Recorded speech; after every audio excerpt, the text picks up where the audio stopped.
Welcome to சாத்தியம் creation. நம்ம channel நிறைய மூலிகை ப்ராடக்ட் இருக்குது. அதோடைய லிங்க் வந்து டிஸ்கிரிப்ஷன் இருக்குது. அதில் நீங்கள் பார்த்துக்கலாம். என்னோடய நம்பர் அதில் இருக்குது. இன்றைக்கி ரொம்ப முக்கியமான ஒரு டாபிக், ஓகேவா? 70% ஆண்கள் வந்து திருப்தி அடைகிறாங்க. இந்தியாவில் இருக்கக்கூடிய செக்ஸுவல் சாட்டிஸ்ஃபேக்ஷன் பற்றி எடுத்த ரிப்போர்ட்டில் 70% ஆண்கள் வந்து சாட்டிஸ்ஃபைட் ஆகுறாங்க, 30%க்கும் கம்மியான பெண்கள் வந்து சாட்டிஸ்ஃபைட் ஆகுறாங்க அப்படின்னு சொல்லிட்டு ஒரு ரிப்போர்ட். இன்னொரு ரிப்போர்ட்டில் பார்த்தீங்கன்னா 81% பெண்கள் நான் சாட்டிஸ்ஃபேக்ஷனே ஆகிறது கிடையாது, சாட்டிஸ்ஃபேக்ஷன் என்னன்னே தெரியாது அப்படின்னு சொல்லியிருக்காங்க. ஸோ இந்த வீடியோ வந்து ஸ்கிப் பண்ணாமல் பாருங்கள், ஓகேவா? அப்போ தான் உங்களுக்கு புரியும். இதில் 2 முக்கியமான விஷயத்தை பற்றி யோசிச்சு பார்ப்போம். ஒரு ஆண் வந்து ஒரு ஆண் இல்லை, 80% ஆண்கள் வந்து உள்ளே விட்டு செய்கிறது தான் வந்து சாட்டிஸ்ஃபேக்ஷன் அப்படின்ற மாதிரி நினச்சிக்கிட்டு இருக்கோம். ஸோ உள்ளே விட்டு செய்யக்குள்ள ஒரு ஆணுக்கு விந்து வரலன்னு வச்சுக்கோங்க, எப்பயுமே ஒரு 10 செகண்டில் வந்துடுறது, ஒரு 20 செகண்ட் ஆகியும் வரல, 1 நிமிஷம் ஆகியும் வரல, 2 நிமிஷம் ஆகியும் வரல, 5 நிமிஷம் ஆகியும் வரல, 10 நிமிஷம் ஆகியும் வரல. அப்போ என்ன பண்ணுவான்? குத்திக்கிட்டே இருப்பான். வர்ற வரைக்கும் வருதான்னு பார்த்துட்டு உள்ளே விட்டு குத்திக்கிட்டே இருப்பான், ஓகேவா? இதே நிலமை எனக்கு வந்து சாட்டிஸ்ஃபேக்ஷன் ஆகலை, நான் சாட்டிஸ்ஃபேக்ஷன் ஆகிற வரைக்கும் செய்வேன், எனக்கு வர்ற வரைக்கும் செய்வேன் அப்படின்னு சொல்லிட்டு உள்ளே விட்டு குத்திக்கிட்டு இருப்பான். இதே ஒரு பெண்ணுக்கு வரலையா, இல்லை அவளுக்கு வந்துச்சா வரலையா, அவளுக்கு என்னன்னு தெரியுமா அப்படின்றது எந்த ஆணுமே தெரிஞ்சது கிடையாது. First point. 2வது விஷயம், காதலிச்சா போதுங்க, அதை விட வேறு என்னங்க வேணும் அப்படின்னு சொல்லிட்டு சில பைத்தியக்காரனும் சுற்றிட்டு இருப்பாங்க. என்ன, அது ஆண்கள்லையும் இருப்பாங்க, பெண்கள்லையும் இருப்பாங்க. ஏன்னா காதலிச்சா போதும் அப்படின்றது. காதல்ன்றதே சந்தோஷத்துடைய உச்சக்கட்ட சந்தோஷம் அப்படிங்கிறது செக்ஸு தான், ஓகேவா? எந்த விதமான சந்தோஷத்தை விடவும் அதிகப்படியான சந்தோஷம் அப்படிங்கிறது செக்ஸு. ஸோ செக்ஸுவல் சாட்டிஸ்ஃபேக்ஷனுடைய எக்ஸ்ட்ரீம் லெவல் தான் வந்து இந்த லவ், ஓகேவா? நான் லவ் பண்ணுறேன், இவங்களை எனக்கு ரொம்ப பிடிக்கும், இவனை நான் நல்லா பார்த்துக்குவேன், இவளை நான் நல்லா பார்த்துக்குவேன், இது கிடையாது காதல். முதல்ல அதை நல்லா புரிஞ்சுக்கிங்க. நம்மளுடைய பார்ட்னரை உச்சக்கட்ட சந்தோஷத்துக்கு கொண்டு போய் நிறுத்துறது தான் காதல். அதோடைய எக்ஸ்ட்ரீம், அதோடைய உச்சக்கட்டம் தான். உச்சக்கட்டத்தை போய் நிறுத்துறதோடைய உச்சக்கட்டம், அதிகப்படியான உச்சக்கட்டம் தான் காதல். இது 2த்தையும் நல்லா புரிஞ்சுங்க. செக்ஸுக்கும் ஆணாதிக்கத்துக்கும் காதலுக்கும் உள்ள வித்தியாசம், ஓகேவா? இப்போ நம்ம டாபிக் உள்ளே போகலாம். அதாவது ஃபஸ்ட்டு விஷயம் என்னென்னா, எதனால் சாட்டிஸ்ஃபேக்ஷன் ஆகிறது இல்லைன்றதை பார்ப்போம். அப்புறம் எப்படி ஆகிறது அப்படிங்கிறத பார்ப்போம். முதல்ல என்ன அப்படின்னா, நிறைய பேருக்கு ஒரு கொடுமையான விஷயம் என்னென்னா, யூஜி படிச்சிருப்பாங்க, பிஜி படிச்சிருப்பாங்க, நிறைய நாலேஜ் இருக்கும், எல்லாத்த பற்றியும் நாலேஜ் இருக்கும், ஆனால் செக்ஸை பற்றி ஒன்றுமே தெரியாது. அவங்கள பற்றி உள்ளே விட்டு 4 சொருவி 4 ஆட்டினா முடிஞ்சு போச்சு. பெண்களுக்கு இதே நிலமை தான். என்னன்னு கேட்டாக்கா, அவர் என்ன செய்கிறதா அதாங்க, அவருக்கு என்றைக்கு மூடு வருதோ அன்றைக்கி தாங்க, அவர் எப்போ பண்ணுவாரோ அப்போ தாங்க. இதுவே பெண் வந்து அப்ரோச் பண்ணால் என்ன கொஷின் வரும்? உனக்கு என்ன அப்படி தோணுதா, உனக்கு இப்போ உனக்கு வேணுமா உனக்கு அப்படி? அப்போ உனக்கு தோன்றப்போ மட்டும் நீ போவ, அப்போ அவங்களுக்கு தோன்றப்போ யார் போவா அப்படின்னு ஒரு கொஷின் வருது இல்லை? இதை மைண்டில் நிறுத்திக்கணும். இன்னொரு விஷயம் என்னென்னா, இந்த பேரண்ட்ஸ் தான் மிக முக்கியமான காரணமே. செக்ஸ்னால் தப்பு, இதை நீ தெரிஞ்சுக்கூடாது, அதை நீ தெரிஞ்சுக்கூடாதுன்னு பொம்பளை பிள்ளை ஆம்பளை பிள்ளை எல்லாத்தையும் சொல்லி வளர்த்து அவன் என்ன பண்ணுவான்? ஆகும்போது அதை தெரிஞ்சுக்கிட்டு தான் அவனுக்கு கல்யாணம் பண்ணால் புள்ள வைக்கணும்ல. புள்ள வைக்கலாம், நீ ஆம்பளையா, நீ பொண்ணா, உனக்கு என்ன ஒன்றும் பண்ண தெரியலையானுவீங்கள. எப்போ நீங்கள் சொல்லி கொடுத்தீங்க? முதல்ல எப்போ நம்ம சொல்லி கொடுத்தோம் அதை பற்றி அவங்கள்ட்ட நம்ம கேள்வி கேட்குறதுக்கு. சமைக்கிறதுக்கு பிள்ளைக்கு சொல்லி கொடுக்குறீங்க, அந்த பிள்ளை நல்லா சமைச்சிச்சா இல்லையான்னு பார்க்குறீங்க. சமைக்கலாம், ஏன் நான் தான் உனக்கு சொல்லி கொடுத்தேன், இப்படி செய்யலாம்ல அப்படின்னு கேட்குறீங்க. இதே விஷயத்தை ஏன் கல்யாணம் டைமில் வந்து பண்ண மாட்டேறீங்க?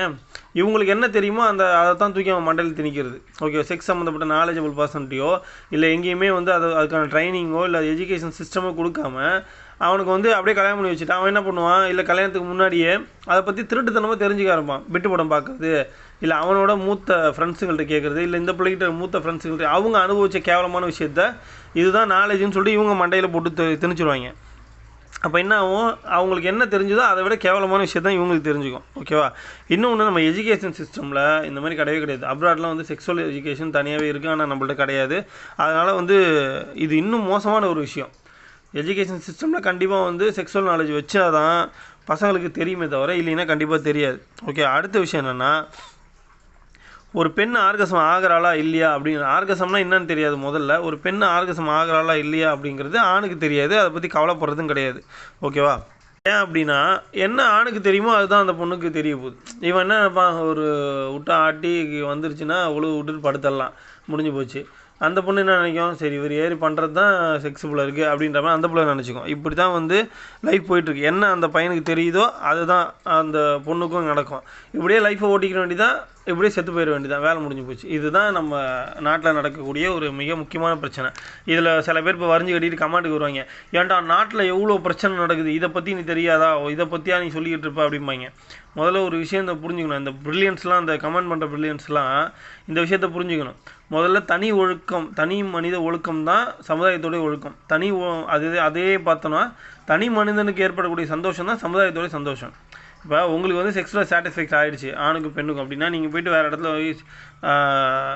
வேறு இடத்துல அப்ரோச் பண்ணுவீங்களா, இல்லை வேறு இடத்துல போய் இந்த எரிச்சலை வேறு யார்கிட்டையே காட்டுவீங்களா? ஒரு பெண்ணை வந்து செக்ஸுவல் சாட்டிஸ்ஃபேக்ஷன் பண்ணல அப்படின்னா அவங்களுக்கு கோவம் அதிகமாக வரும், எரிச்சல் அதிகமாக வரும். இதை போய் பிள்ளைங்கள்ட்ட காட்டுறது, இல்லை பக்கத்து வீட்டில் சண்டை போடுறது, இந்த மாதிரி பிரச்சனையே இருக்காது. சமுதாயமே ரொம்ப ஸ்மூத்தாக போயிட்டுருக்கும். இதுதான் உண்மை. ஓகேவா?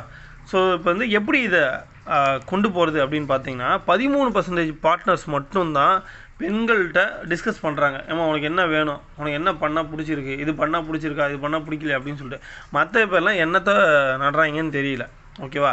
ஏன்னா இதை ஒரு பொண்ணு அப்ரோச் பண்ணாக்கா, உனக்கு இதெல்லாம் தெரியுமா, எப்படி தெரியும், அப்போ உனக்கு முன்னாடியே எக்ஸ்பீரியன்ஸ் இருந்துச்சா, எவன் உனக்கு சொல்லி கொடுத்தான், போனால் வந்தான் அப்படின்னு சொல்லிட்டு அந்த பிள்ளை போட்டு டார்ச்சர் பண்ணுறது. ஸோ முதல்ல வந்து பார்ட்னர் கூட டிஸ்கஸ் பண்ணணும். ரெண்டாவது, ஆண் பெண் 2 பேரும் சமம் கிடையாது. ஓகேவா? செக்ஸுவல் விஷயத்தில் ஆண் பெண் 2 பேரும் சமம் கிடையவே கிடையாது. நமக்கு 2 நிமிஷத்தில் ஒளிவிருச்சுன்னா அதுதான் உச்சக்கட்டம் நினச்சிட்டு போய் படுத்துடக்கூடாது மூடிக்கிட்டு. அந்த பிள்ளைக்கு வந்துச்சா இல்லையா அப்படிங்கிறத ரொம்ப டீப்பாக வந்து தெரிஞ்சுக்கிறது ரொம்ப நல்லது. ஓகேவா? எல்லாம் ஒன்று தானே, எனக்கு வந்தால் என்ன ஆண் பெண் சமம் சொல்கிறாங்களா, விட்டு ஆட்டினா எனக்கு வந்துச்சு அவங்களுக்கு வந்திருக்கும் அப்படின்றதெல்லாம் கிடையவே கிடையாது.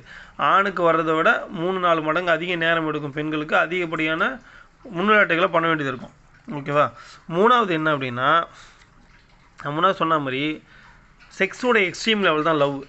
சும்மா லவ்வரன் போட்டு டார்ச்சர் பண்ணாமல் செக்ஸில் எப்படி உச்சக்கட்டம் அடைகிறது அப்படின்றத கற்றுக்கிட்டீங்க அப்படின்னாக்கா லவ் வந்து ஆட்டோமேட்டிக்காக பொத்து பிடிங்கிட்டு வரும். அடுத்த விஷயம் என்ன அப்படின்னாக்கா, பார்ட்னர் சாட்டிஸ்ஃபேக்ஷன் வந்து ரொம்ப ரொம்ப இம்பார்ட்டன்ட் அப்படின்றத மைண்டில் ஃபிக்ஸ் பண்ணிக்கணும். அவங்க சாட்டிஸ்ஃபேக்ஷன் எப்படி ஆகுறாங்க, சாட்டிஸ்ஃபேக்ஷனுடைய சிக்னல்ஸ் என்ன அப்படின்றத தெரிஞ்சுக்கிறது ரொம்ப ரொம்ப நல்லது. அதை விட்டுட்டு நம்மளே முடிவு பண்ணி அவங்க சாட்டிஸ்ஃபேக்ஷன் ஆகிட்டாங்க அப்படின்னா கண்டிப்பாக வந்து அது தெரியாது. அடுத்த விஷயம்னா, யாருக்கு வந்து அதை பற்றின நாலேஜ் இருக்கோ, இப்போ சிம்பிளாக பார்த்தோம்னா ஒரு டாக்டர்கிட்ட போயிட்டு, சார் எனக்கு வந்து இந்த பில்டிங் கட்டி கொடுக்குறீங்களா அப்படின்னு கேட்டாக்கா டாக்டர் என்ன சொல்லுவார், பைத்தியக்காரா என்கிட்ட வந்து கேட்குற அப்படின்வாங்க. ஸோ ஒரு பில்டிங் கான்ட்ராக்டர் போயிட்டு எனக்கு பல்லு வலிக்குது என்ன பண்ணலாம் அப்படின்னு கேட்டிங்கன்னா அவருக்கு என்ன தெரியும், மாத்திரை வாங்கி போடணும்னு வைப்பேன். சரியா? இதுதான் யாருக்கு எதை பற்றின நாலேஜ் இருக்கோ அவங்கள்ட்ட அதை பற்றி டிஸ்கஸ் பண்ணுறது ரொம்ப ரொம்ப நல்லது. இதெல்லாம் தெரிஞ்சுங்க. நம்மளுடைய வீடியோஸ் எல்லாத்தையும் ரெகுலராக பாருங்கள். அதுலேயே வந்து எப்படி சாட்டிஸ்ஃபை பண்ணுறது அப்படி இப்படின்னு நிறைய மேட்டர் சொல்லியிருக்கேன். அதை பற்றி நல்லா தெரிஞ்சுக்கிங்க. ஏதாவது நாலேஜ் டவுட் இருந்துச்சு அப்படின்னா எனக்கு கால் வணக்கம். சும்மாலாம் கால் பண்ணக்கூடாது. சரியா? ரீசனபுளாக இருந்துச்சுன்னா கண்டிப்பாக கால் பண்ணுங்கள். நன்றி, வணக்கம்.